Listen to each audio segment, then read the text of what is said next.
Pozdrav svima ljudi, ovdje je Mega Knight i danas ćemo da radimo 5 stvari koje niste znali u Sunđerbobu.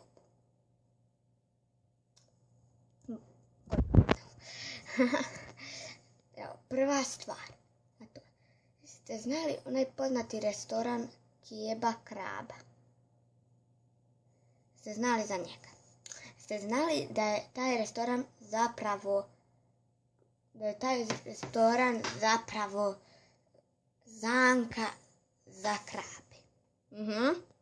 Ako niste znali, pišite komentare. Drugi stvar, a to je kako se zove, sad se sjetim.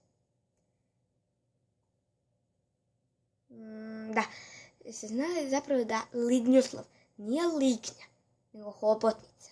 Što lignje imaju puno više pipaka, a lignjoslav ima samo 4. Ako ste znali, pišite komentar, i ako niste. Inače, da pozdravim Miksu JT. Da pozdravim Naki brate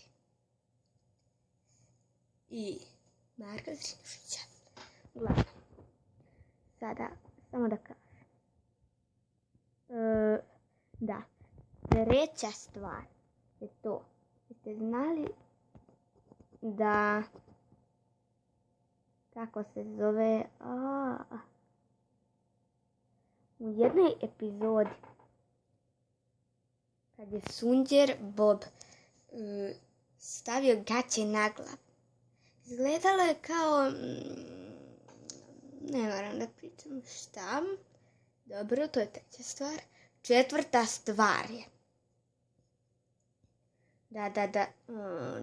da svaki od likova u Sunđerbobu svi imaju po jedan smrtni greh.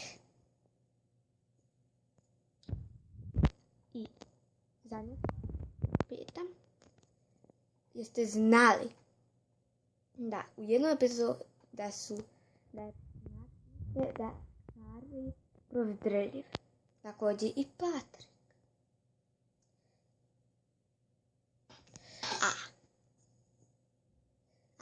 U jednoj epizodi čak možete vidjeti da su povezani s rodom. Imaju nešto zajedničko. Dobro, ako ste znali nešto od ovih mitova i steregova, napišite u komentarima. Ako niste, čak i napišite komentar. I to će biti to do epizode. Vidimo se sljedeći. Ćao!